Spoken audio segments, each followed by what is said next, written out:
Welcome back to North Dakota Today. Now, we all know as parents that different children will react differently to the same situation. It's not always easy to predict what that reaction is going to be. And Heather Weisbeck is here this morning. She is from Red Door Pediatric Therapy, and we are going to discuss how to help children react appropriately depending on the size of the problem. Yes, yes. Welcome.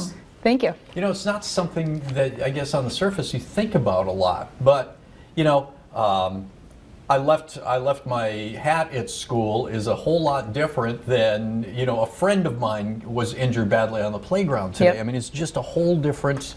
How do kids react the same to the problem no matter what the size of it is?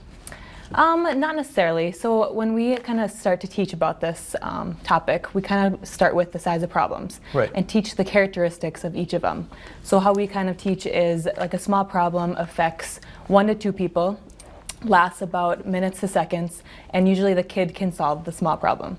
Medium problem, it lasts days to weeks. It affects 3 to 9 people, and usually you need help to solve it. And then a big problem, it affects lots of people, and usually it's a big injury, and it lasts like months to years. So we kind of teach those characteristics, so then the child can, once we start giving examples of size of problems, like you said, or like a broken pencil, then they can kind of identify, okay, yes, that's a small problem because it only affects me, I can fix it, and it doesn't last that long. And does that help them when you do that to, for instance, not just completely have a meltdown over something that's relatively small?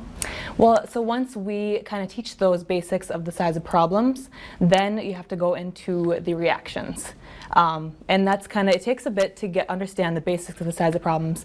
But once they do know those, then we teach that the reactions have to match the size of problems. So each small problem needs to have a small reaction, such as if you broke a pencil, you're just going to be like, oh, I'll just go get a new one. Yeah. That would be like a small reaction. Okay. And then so on. With the medium, have a medium reaction. Big problem, you can have a bigger reaction. So if someone passes away, it is okay to cry. It's okay to be really sad. So those are, then we kind of teach to keep those together, so then they're more appropriate behaviors. I know as an adult, I tend to let problems build upon themselves. So if something big has happened, that's followed by something small. My reaction to a smaller problem may not be appropriate, but it's because of the buildup of everything that's gone on. And Yeah. I suppose children deal with that same thing. Yes, definitely. So then once they kind of know the size of problems, the reactions, then we kind of start teaching them the coping tools. So then they can get those with that big reaction, big problem, once they're sad, and then they can get that calm down method sooner, so then the next problems aren't such big reactions. What happens if they don't react appropriately, or maybe don't react at all to, say, a larger problem? Can that stay with them then? Yeah, I would say it probably depends on what specific problem and the specific kid too. Mm-hmm. Okay, and then what ages, how old does a child have to be before you can start working with someone and saying, you know, this really isn't appropriate, it's not that big a deal, we can fix this, you know, you don't need this kind of reaction? Yeah. As far as the terminology of size of problems and reactions, it's probably more the older kiddos, usually around 5 or 6 or older, making sure that the child for sure knows what emotions are, what feelings are, before you can kind of go into this, since it's a more deeper topic. With the younger kids, we kind of just more focus on different like colors and zones and what you're feeling. But as they get older, then we can start doing this. And with younger kids, we kind of do some visuals, more so pictures for them.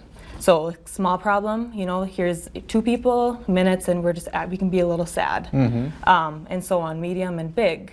But as they get older, you can do more diagrams, you know, showing like the bigger column to small, more wording and things like that to kind of help them understand this topic better.